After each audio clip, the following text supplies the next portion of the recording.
Bismillahirrahmanirrahim. Assalamualaikum warahmatullahi wabarakatuh. Alhamdulillahirabbil alamin. Hamdan katsiran thayyiban mubarakan fihi kama yuhibbu rabbuna yarda. Asyhadu an la ilaha illallah wahdahu la syarikalah wa asyhadu anna Muhammadan abduhu wa rasuluhu la nabiyya ba'dah. Jamaah yang dirahmati Allah, sebelum kita lanjutkan pembahasan Shalatul Mu'min jilid yang pertama, silakan teman-teman lihat kanan kiri. Kalau tidak kenal, silakan kenalan dulu.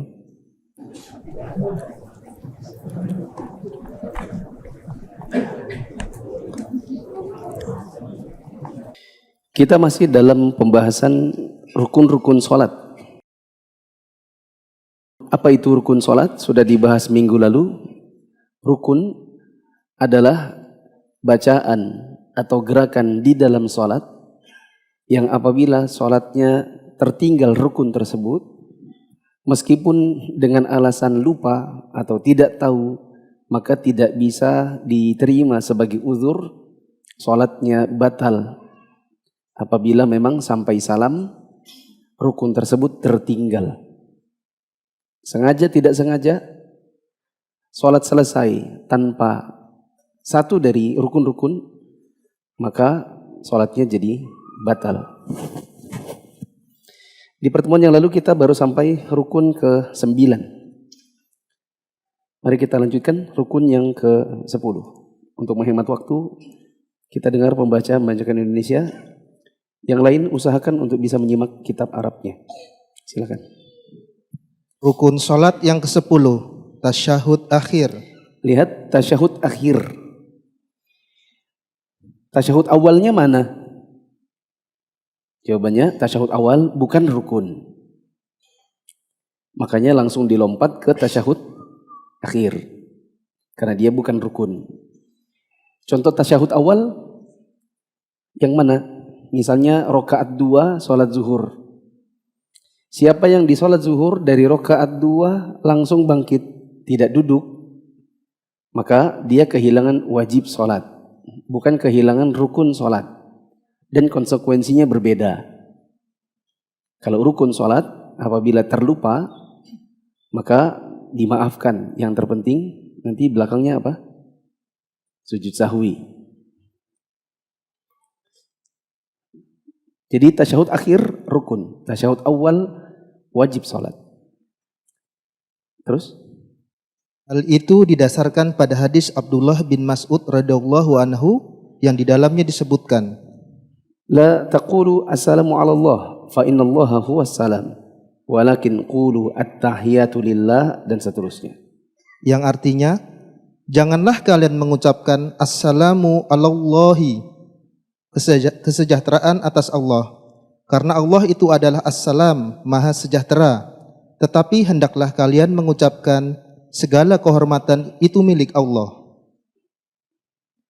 Dan lafaznya menurut riwayat An-Nasa'i, kami pernah dalam sholat sebelum diwajibkan tasyahud mengucapkan assalamu alallahi, assalamu ala Jibril wa Mikail. Semoga kesejahteraan tercurah pada Allah, kepada Jibril dan Mikail.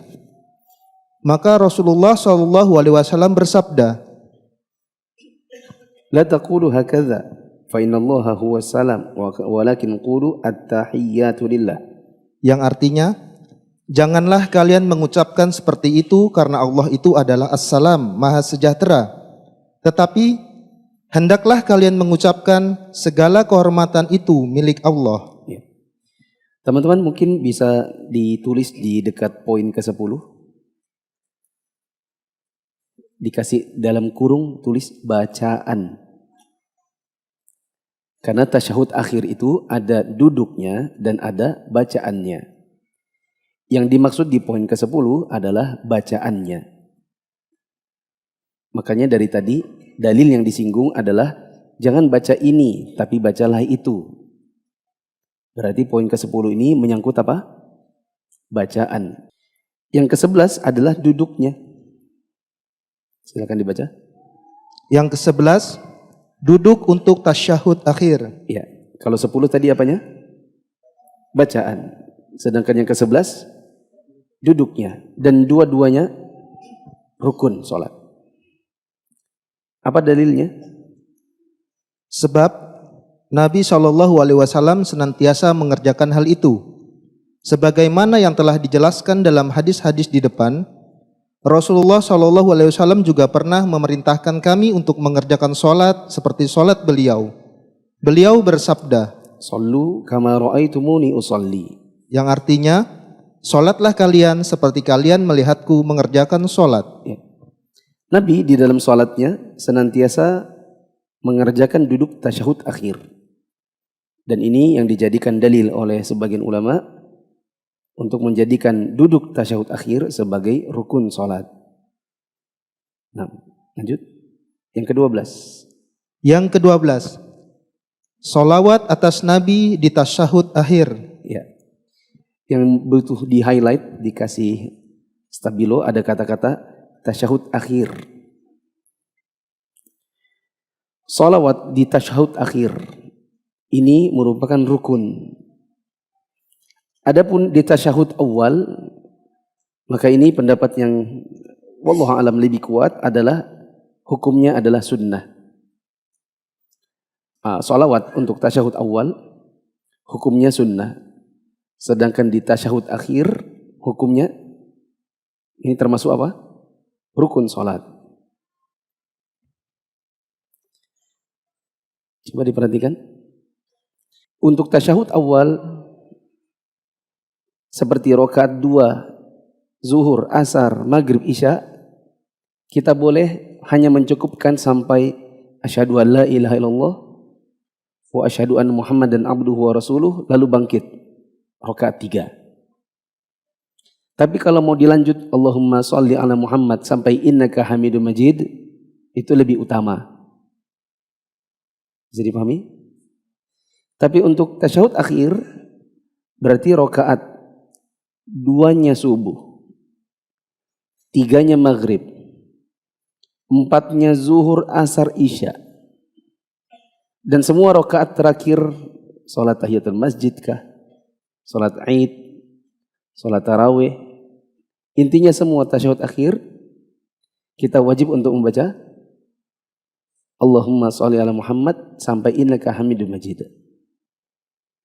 Bisa dipahami? Apa dalilnya? Hal itu didasarkan pada firman Allah Subhanahu wa taala dalam surat Al-Ahzab ayat 56. Baca. Innallaha wa malaikatahu yusholluna 'alan nabi ya ayyuhalladzina amanu shallu 'alaihi wa sallimu taslima. Yang artinya, sesungguhnya Allah dan malaikat-malaikatnya yang bersalawat untuk Nabi. Hai orang-orang yang beriman, bersalawatlah kamu untuk Nabi dan ucapkanlah salam penghormatan kepadanya. Juga didasarkan pada hadis Ka'ab bin Ujrah radhiyallahu anhu yang di dalamnya disebutkan, ya Rasulullah, kami telah mengetahui bagaimana memberi salam kepadamu, tetapi bagaimana kami harus bersalawat atas dirimu? Beliau menjawab, Qulu Allahumma sholli ala Muhammad. Yang artinya, ucapkanlah, ya Allah, limpahkanlah kesejahteraan kepada Muhammad. Maksudnya sampai seterusnya ya. Di situ ada titik 3 enggak? Ya. Apa sih arti titik 3 itu? Dan seterusnya. Oleh penulis atau penerjemah tidak dilengkapi sampai akhir, tapi yang dimaksud bukan nanti cuma Allahumma sholli ala Muhammad. Yang dimaksud adalah sholawat Ibrahimiyah yang sampai innaka hamidum majid. Lanjut. Juga didasarkan pada hadis Abdullah bin Mas'ud radhiyallahu anhu. Di dalamnya disebutkan, Allah telah memerintahkan kami untuk bersalawat atas dirimu, wahai Rasulullah. Lalu, bagaimana kami harus bersalawat atas dirimu? Rasulullah SAW pun terdiam sampai kami berharap dia tidak menanyakannya. Kemudian beliau bersabda, Qulu Allahumma sholli ala Muhammad, dan seterusnya. Yang artinya, ucapkanlah, ya Allah, limpahkanlah kesejahteraan kepada Muhammad. Ya. Seterusnya sampai apa? Innaka Sampai innaka hamidum majid. Sampai sini bisa dipahami? Rukun yang ke-13. Yang ke-13, tertib di antara rukun-rukun salat itu. Ya. Rukun yang ke-13 adalah tertib di dalam mengerjakan rukun-rukun salat tadi. Apa itu artinya tertib? Tertib itu artinya berurut-urutan. Maka kalau Nabi SAW dahulu mencontohkan kepada kita salatnya beliau dimulai dengan takbiratul ihram, diakhiri dengan salam, maka tidak boleh dan tidak sah seseorang salat misalnya dimulai dari salam. Harus dimulai dari takbiratul ihram. Kalau ada yang berkata, bukankah orang masbuk itu tidak Al-Fatihah? Dia sholatnya berarti tidak berurutan dong. Kalau imamnya sedang sujud, orang masbuk kan tidak Al-Fatihah dulu. Langsung apa? Sujud. Apakah berarti mereka juga tidak sah sholatnya karena tidak berurutan? Jawabannya mereka tetap berurutan karena dimulai dengan apa? Takbiratul ihram. Masih ingat minggu lalu saya contohkan di sini. Saya berdiri minggu lalu di sini. Kalau ada orang terlambat sholat, begitu masuk di shaf, langsung ruku atau langsung sujud, tapi tidak apa? Takbiratul ihram, sah atau tidak sholatnya? Tidak sah. Maka dia berurutan, tetap dimulai dengan takbiratul ihram. Adapun dia tidak baca Al-Fatihah, dia tidak ruku, tapi langsung nyelongsor sujud, itu karena perintah Allah untuk mengikuti imam. Bisa dipahami? Tapi meskipun dia masbuk dan meskipun dia tidak mengerjakan Al-Fatihah atau ruku terlebih dahulu dikarenakan imam posisinya dia sujud, maka makmum masbuk ini tetap berurutan karena memulai dengan takbiratul ihram dan mengakhiri salatnya tetap dengan salam. Lanjut. Sebab Nabi SAW pernah mengajarkan kepada orang yang kurang baik dalam mengerjakan sholatnya secara tertib dengan menggunakan ungkapan kemudian atau lalu. Ya. Kenapa harus berurutan? Kenapa tidak boleh digonta-ganti? Misalnya kita mulai dengan salam dulu, nanti berakhir dengan takbir. Atau kita mulai takbir, nanti diakhiri dengan ruku, tidak usah salam. Ketika Nabi SAW melihat seseorang yang Nabi suruh dia untuk mengulangi lagi sholatnya dikarenakan Nabi melihat sholatnya dianggap oleh Nabi tidak sah, maka Nabi ketika ditanya oleh laki-laki itu, ya Rasulullah, saya dari tadi ngulang-ulang sholat, Anda suruh saya ngulang sholat, saya ulang lagi, dan saya mengerjakan sholat seperti tadi itu adalah sholat yang paling bagus yang saya bisa. Coba saya diajarkan bagaimana cara sholatnya. Maka Nabi mengajarkan orang tersebut. Idza qumta ila sholati fakabbir, thumma iqra ma tayassara ma'aka minal Qur'an, thumma irka' hatta tatma'inna raki'an, thumma irfa' hatta ta'dila qa'iman, thumma usjud hatta tatma'inna sajidan, thumma irfa' hatta tatma'inna jalisan, thumma usjud hatta tatma'inna sajidan, thumma irfa' hatta tatma'inna jalisan. Thumma fa'al dzalika fi sholatika kulliha. Ya kan? Kata-kata Nabi SAW semua di antara satu perbuatan dengan perbuatan yang lain, Nabi menjedanya dengan kata thumma. Thumma itu kalau di Indonesia kan apa? Kemudian. Dan itu menunjukkan urutan-urutan. Misalnya ibu kita ngomong sama kita, Kak, mama mau pergi dulu. Nanti kalau adik sudah bangun, mandikan adik. Lalu kasih makan. Lalu ajak adik main. Lalu masak nasi. Lalu. Itu menunjukkan apa keinginan orang tuanya? Urutan-urutan. Ya kan? Jangan nanti adiknya bangun, diajak main dulu. Atau adiknya sudah bangun, kakaknya malah sibuk masak nasi. Yang diinginkan orang tuanya apa? Berurutan. Penjedanya atau apa namanya itu ya? Konjungsi, kata penghubung di antara satu kalimat dan kalimat yang lain menggunakan kata kemudian atau lalu, yang bahasa Arabnya adalah thumma. Beda dengan dan. Kalau dan, maka itu tidak menunjukkan urutan, itu menunjukkan kebersamaan. Tadi ibu ngapain, Bu? Di sana. Kakak sudah pinter loh tadi, Bu. Kakak sudah mandiin adik, sudah nemenin adik main, sudah kasih makan adik. Tadi ibu di sana ngapain? Oh, ibu arisan dan ketemu teman. Maksudnya kejadiannya bersamaan.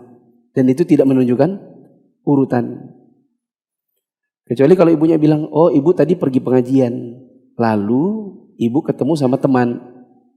Itu menunjukkan urutan. Nah, karena Nabi menggunakan kata summa atau kemudian yang menunjukkan urutan, maka yang diinginkan Nabi SAW adalah kita mengerjakan sholat ini sesuai dengan urutan-urutan yang Nabi ajarkan. Kecuali dalam posisi masbuk.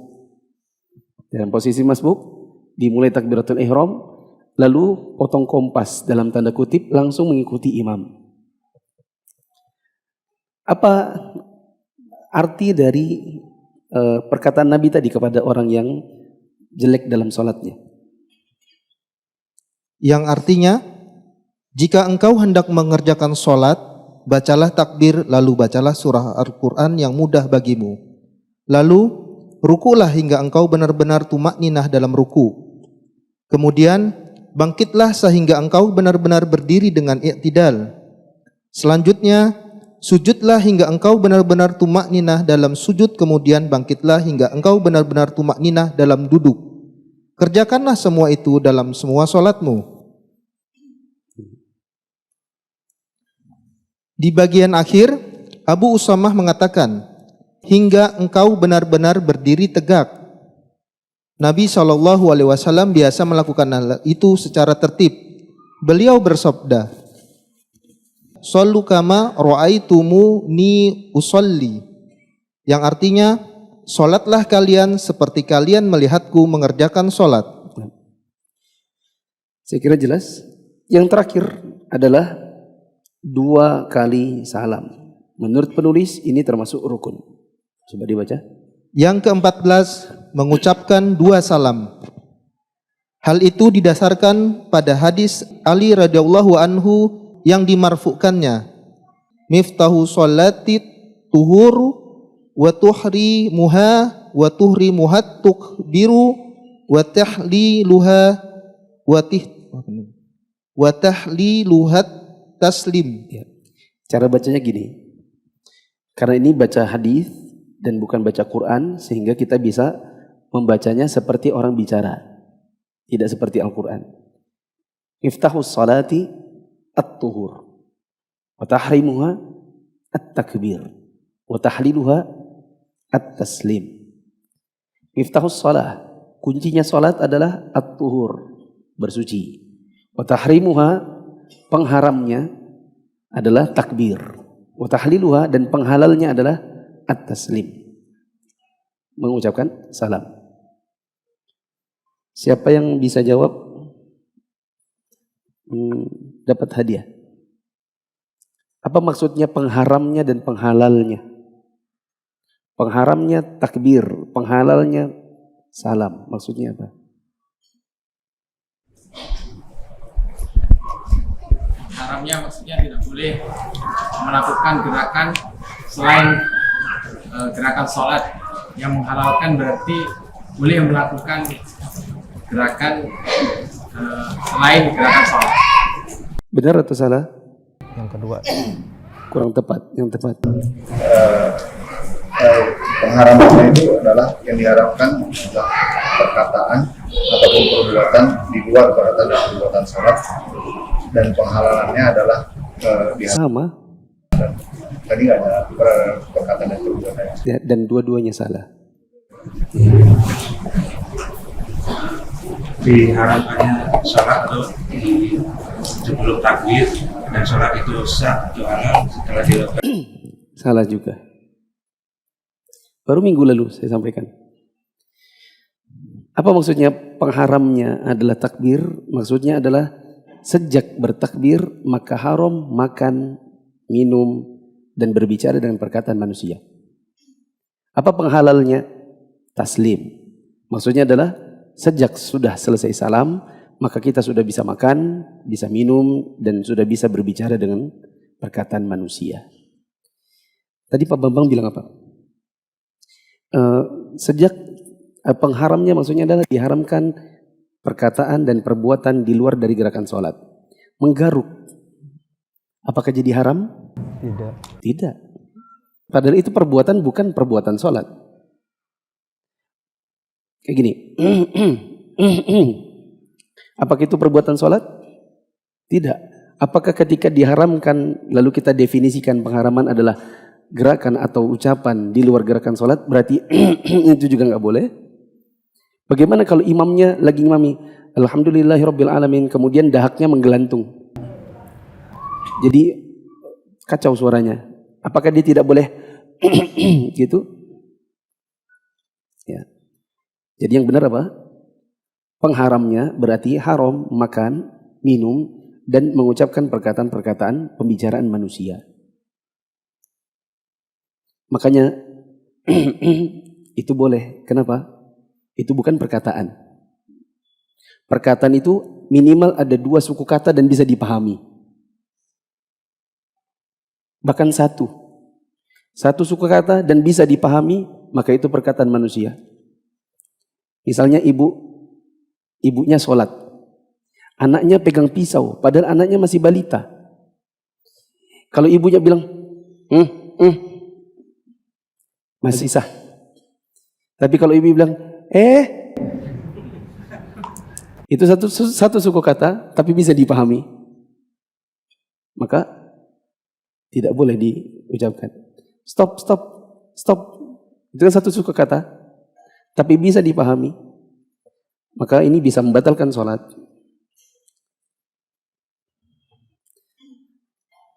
Lanjut. Yang artinya kunci sholat adalah bersuci. Yang mengharamkannya atau yang melarang melakukan aktivitas lain adalah takbir, dan yang menghalalkannya adalah salam. Dan juga didasarkan pada hadis Amir bin Sa'ad dari ayahnya radhiyallahu anhu, dia bercerita, aku pernah melihat Rasulullah SAW mengucapkan salam ke kanan dan ke kirinya, sehingga aku sempat melihat warna putih pipinya. Jamaah yang dirahmati Allah, kata penulis, rukun yang ke-14 adalah 2 kali salam. Dalilnya sudah disebutkan tadi, penghalalnya adalah salam. Kemudian ada riwayat juga yang lain dari sebagian sahabat bahwa Nabi SAW kalau beliau mengucapkan salam, maka beliau menolehkan pipinya ke arah kanan sehingga kita bisa lihat pipinya yang putih. Begitu juga beliau salam ke kiri sehingga terlihat pipinya yang putih. Ya. Lalu bagaimana dengan pendapat katanya salam itu yang wajib atau yang rukun adalah salam pertama, sedangkan salam yang kedua hukumnya adalah sunnah. Dan kalau seseorang buang angin tepat waktu salam kedua, maka dia sudah sah sholatnya. Ya. Maka di sini ada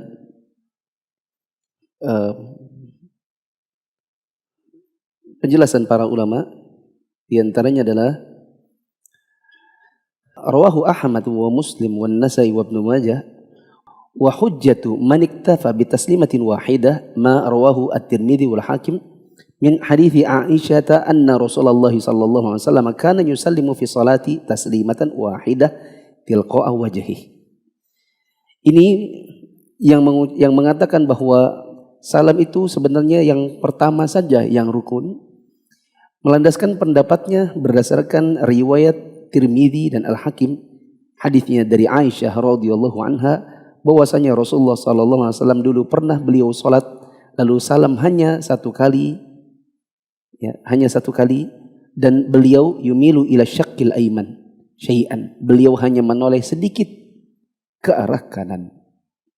Qala Al-Hakim sahihun ala syarti syaikhain wa wafaqahu adz-Dzahabi.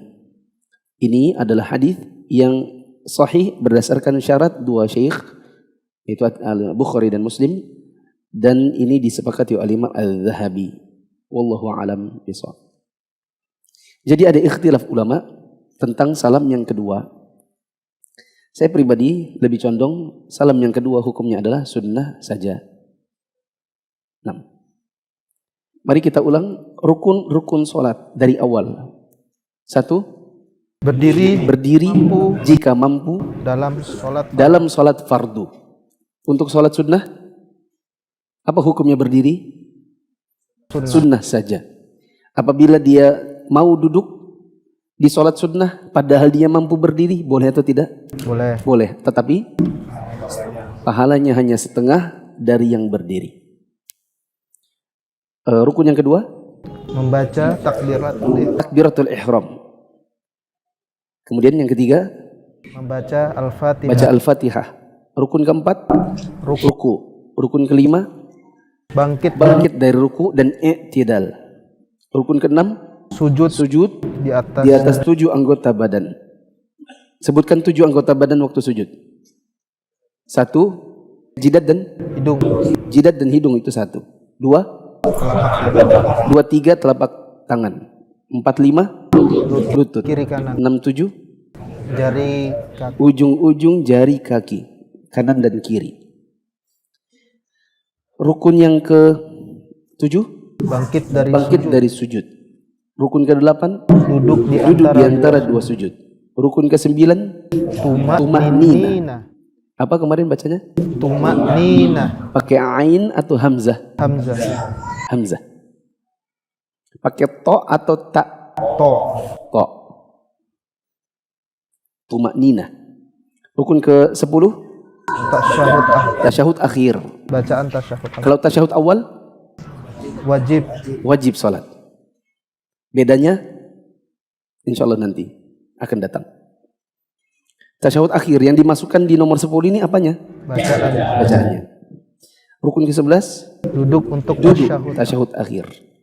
Rukun ke-12, salawat Nabi di tasyahud akhir. Kalau salawat Nabi di tasyahud awal, sunnah. Kemudian rukun ke-13, tertib di antara rukun. Tertib. Apa itu tertib? Berurutan. Rukun ke-14, salam. Berapa kali salam? Yang rukun itu berapa kali salam? Yang rukun salam pertama. Kalau salam kedua ada ikhtilaf. Ada yang mengatakan salam kedua juga rukun dan ada yang mengatakan salam kedua sunnah saja. Sampai sini ada pertanyaan? Pertanyaan seputar rukun sholat saja. Ada pertanyaan?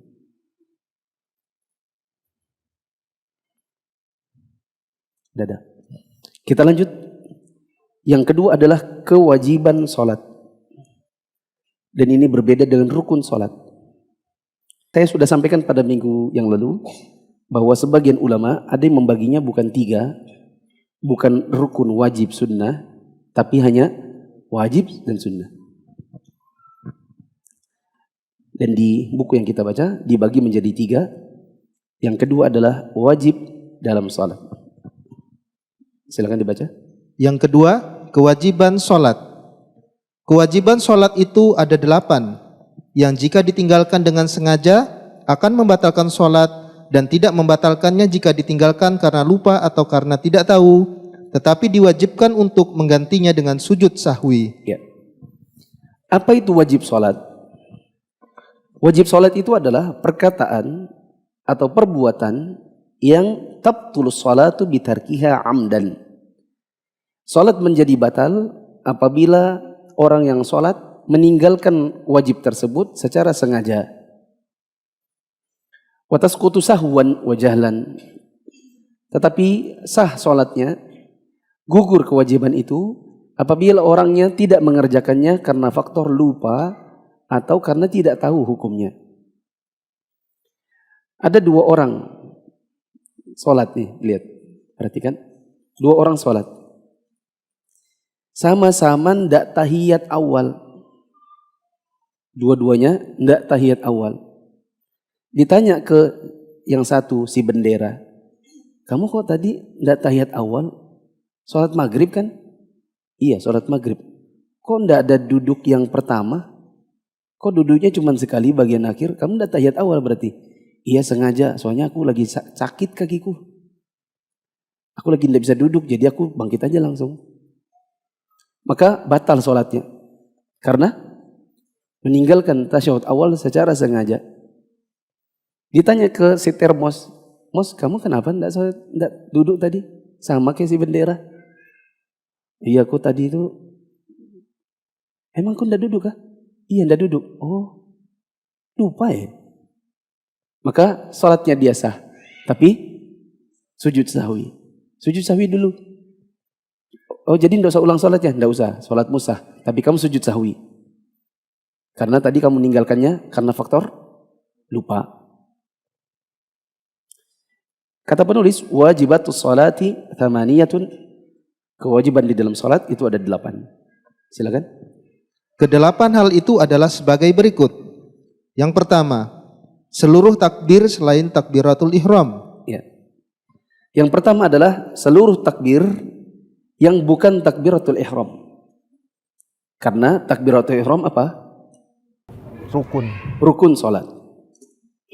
Untuk takbir yang lain, Allahu Akbar, yang lain yang bukan takbiratul ihram, ini merupakan kewajiban sholat. Kalau ditinggalkan secara sengaja batal sholatnya. Bila ditinggalkan karena lupa atau tidak tahu hukumnya, maka sah sholatnya. Apa dalilnya?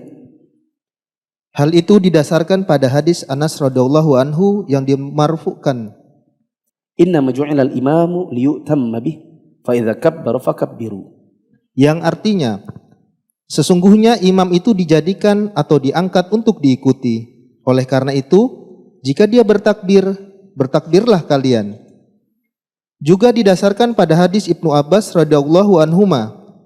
Ikrimah menceritakan, aku pernah melihat seorang berada di makom Ibrahim mengucapkan takbir di setiap ruku, mengangkat kepala, berdiri dan duduk.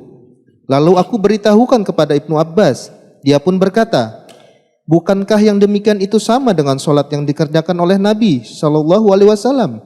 Semoga kamu kehilangan ibumu. Ini kalau diucapkan di zaman sekarang ditabok langsung. Semoga kamu kehilangan ibumu. Ya. Ini bukan sunnah ya. Nanti antum ngomong, semoga kamu kehilangan ibumu. Kok kamu ngomong begitu? Itu sunnah Nabi. Diucapkan oleh Ibnu Abbas. Ini gaya bicara orang Arab di zaman dahulu. Adapun orang Indonesia yang mempraktikkan seperti ini, setelah itu kelahi. Lanjut. Di dalam suatu riwayat disebutkan, aku pernah mengerjakan sholat di belakang seorang syekh di Makkah. Dia bertakbir 22 kali. Lalu kukatakan kepada Ibnu Abbas, dia itu benar-benar orang bodoh. Ibnu Abbas berkata, semoga ibumu kehilangan dirimu. Orang tua itu telah mengerjakan sholat sebagaimana sunnah Abul Qasim atau Rasulullah Shallallahu Alaihi Wasallam. Ya. Ini sudah jelas ya riwayatnya. Ikrimah terheran-heran melihat seseorang yang sholatnya Allahu Akbar, Allahu Akbar, Allahu Akbar. Karena heran dan setengah protes, maka dia lapor kepada Ibnu Abbas. Dan laporannya ini maksudnya adalah untuk mencela. Masa tadi ada orang aku lihat di dekat makam Ibrahim, sholat takbirnya banyak banget. Dan karena maksudnya adalah mencela, maka Ibnu Abbas kemudian mencela balik. Semoga kamu kehilangan ibumu. Sesungguhnya itu adalah sholatnya Nabi. Ya memang seperti itu. Sampai sini bisa dipahami? Paham. Dan ini juga menjadi pelajaran buat kita semua. Kalau ada hal di dalam agama kita yang mungkin kita tidak paham, maka sinyalnya itu jangan langsung sinyal protes. Sinyalnya apa? Tanya. Tanya kepada seorang ustaz, Ustaz, tadi saya itu lihat begini. Itu sebenarnya ada sunnahnya enggak ya? Bukan langsung, masa Ustaz, tadi ada orang tukeran real sama rupiah Itu beda jumlahnya. Riba dong itu. Padahal mana ada yang mau tukar real, 1 real ditukar dengan 1 rupiah. Mana ada? Itu riba atau bukan? Ya bukan. Yang terpenting apa? Tukar real dengan rupiah. Itu tidak riba. Yang penting tunai. Realnya sekarang, rupiahnya sekarang. Ya, sebagian orang mungkin karena ya mohon maaf, mungkin kurang ngaji. Kajiannya juga bolong-bolong, kadang hadir, kadang tidak hadir. Jadi pemahaman itu setengah ada, setengah tidak ada. Ya. Lalu kemudian sinyalnya itu selalu bentuknya kayak protes. Atau semangatnya dalam mengingkari sesuatu itu kuat. Padahal bisa jadi sebenarnya yang dia ingkari itu sudah benar. Ya. Ini pelajaran buat kita semua ya jemaah ya. Anda berhijrah dan bingung belajar Islam dari mana? Yuk ikut MIA. Mufid Islamic Academy atau MIA adalah sebuah program pembelajaran Islam melalui pembahasan kitab-kitab para ulama yang dibahas secara terstruktur dan berjenjang. Untuk informasi lebih lanjut tentang pendaftaran, teman-teman bisa mengakses di media sosial Mufid TV Official, baik yang ada di Telegram, YouTube, Instagram, maupun di Facebook. Assalamualaikum warahmatullahi wabarakatuh.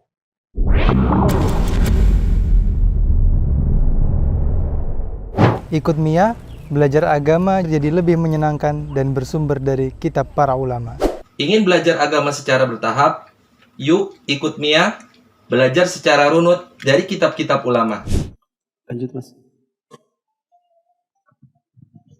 Juga didasarkan pada hadis Abu Hurairah radhiyallahu anhu, dia bercerita, jika Rasulullah Shallallahu alaihi wasallam hendak mengerjakan sholat, beliau membaca takbir ketika berdiri, lalu membaca takbir ketika ruku, kemudian mengucapkan Sami Allahu liman hamidah ketika menegakkan punggungnya dari ruku, dan selanjutnya ketika dia dalam keadaan berdiri mengucapkan Rabbana lakal hamdu. Setelah itu beliau membaca takbir ketika mengangkat kepalanya, lalu mengerjakan hal tersebut pada semua sholat sampai selesai, serta mengucapkan takbir ketika bangun dari rakaat kedua setelah duduk. Saya kira jelas. Sekarang wajib yang kedua. Yang kedua, bacaan Subhana Rabbiyal Azim pada saat ruku. Ya. Waktu ruku, kewajiban kita juga membaca Subhana Rabbiyal Azim. Atau subhanakallahumma rabbana wa bihamdika Allahumma firli. Kalau kita mingkem dan tidak baca apa-apa, berarti kita sebenarnya meninggalkan apa? Kewajiban. Meninggalkan kewajiban secara sengaja hukumnya apa? Batal. Ya, kadang kita itu kalau ruku, pas ruku itu diem, nggak baca, meskipun sholatnya sendiri. Beda kalau sholatnya berjamaah dan kita jadi makmum. Kita sholat sendiri, kemudian pikiran kita itu menghayal, belum baca Subhanallah azim, tiba-tiba kita langsung berdiri. Ya. Maka ini bisa batal sholatnya. Apa dalilnya? Hal itu didasarkan pada hadis Huzaifah radhiyallahu anhu yang dia memarfu'kannya. Beliau sallallahu alaihi wasallam mengucapkan dalam rukunya, Subhan Rabbiyal Azim. Juga didasarkan pada sabda Nabi sallallahu alaihi wasallam, Wa amma ruku' fa'udhimu fihi ar-rabb azza wa jalla. Yang artinya, adapun pada saat ruku, agungkanlah Rabb yang maha perkasa lagi maha mulia. Ya. Wallahu a'lam bishawab. Sampai sini dulu. Ada pertanyaan? Ada yang membaca salam tadi, salamnya seperti apa? Apakah assalamualaikum atau sampai habis? Kemudian untuk mengikuti imam itu, apakah termasuk misalnya saat salam terakhir, imam sudah salam, kita menyelesaikan doa di ujung ayat akhir itu, apakah itu termasuk tidak mengikuti imam? Apa tadi yang pertama? Nah, lupa kan? Bacaan salamnya apakah cukup assalamualaikum atau sampai habis? Untuk bacaan salam, saya pernah sampaikan di kajian ini beberapa pertemuan yang lalu. Ya, ada di antara pendapat sebagian ulama seperti Syekh Al-Albani dalam kitab beliau Sifat salat Nabi, bahwa cara mengucapkan salam ada berapa? 4. 4. Cara pertama, kedua, dan ketiga salamnya 2 kali. Cara yang keempat salamnya hanya 1 kali. Cara yang pertama, Assalamualaikum warahmatullahi wabarakatuh. Assalamualaikum warahmatullahi.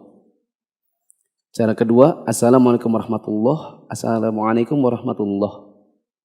Cara ketiga, Assalamualaikum warahmatullahi. Assalamualaikum. Cara keempat, Assalamualaikum. Insya Allah 4-4-nya boleh.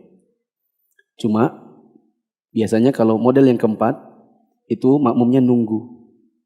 Assalamualaikum. Makmumnya mikir. Terus gitu.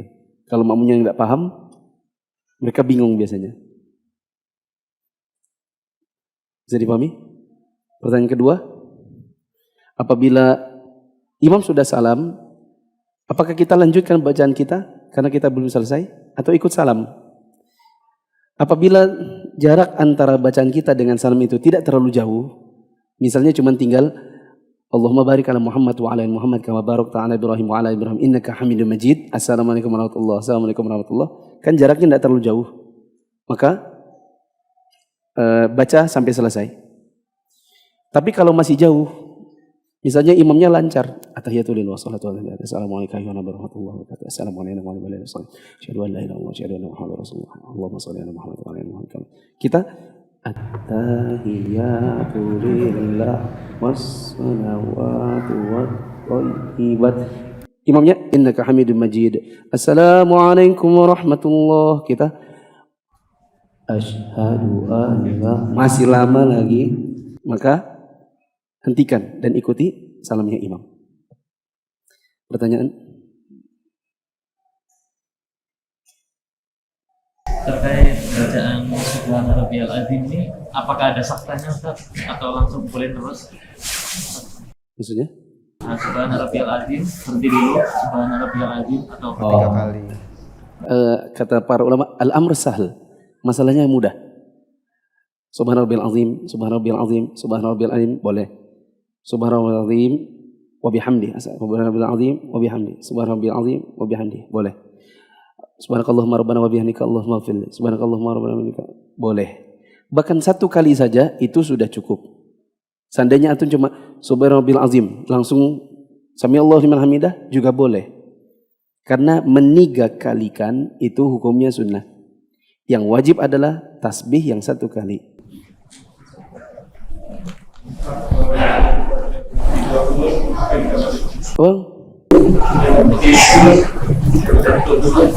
Tidak dengar. Tidak mengikuti kunut apa bacaannya? Kunut. Kenapa dengan kunut? Kita tidak meyakini tentang sunnahnya doa kunut, tapi kita berada di belakang imam yang berkunut. Maka ada di antara para ulama yang memutlakkan, pokoknya kalau kamu tidak yakini itu adalah sunnah, maka tanganmu di bawah dan kamu diam. Tapi jangan ruku sendiri. Kan makmum kan? Ya, kau makmum ruku sendiri. Ada sebagian lagi mengatakan boleh ikut kunut kadang-kadang. Kadang-kadang itu ya misalnya 1 bulan sekali. Sesekali saja. Angkat tangan dan ikut amin. Dan ini bisa dipraktekkan misalnya kita pulang kampung. Di kampung sana orang kalau tidak kunut itu dianggap sesat. Khawatirnya setelah itu rumah kita digerebek. Kita pulang kampung ke rumahnya istri yang dicecar orang mertua kita yang dicecar orang. Itu menantunya aliran apa Pak? Tadi subuh tidak ikut kunut. Atau mertua kita bilang, nanti kamu kunut, jangan tidak kunut ya. Kalau orang kunut juga. Kenapa begitu Pak? Di sini sensitif. Ya, apalagi jenggotmu itu. Ya, istrimu lagi pulang ke sini bercadar, nanti kita masalah nanti. Maka boleh. Karena itu ada hajat. Ya, terakhir. Masalah gerakan salam, Pak. Biasanya kan imam mengucapkan salam bergerakan 2 kali, naik ke kanan ke kiri. Kemudian makmum itu ikutannya setelah salam berdua atau 1 kali atau ya. Kalau kita meyakini bahwa salam itu yang wajib adalah 1 kali, maka setelah imam salam 1 kali, kita boleh 1 kali.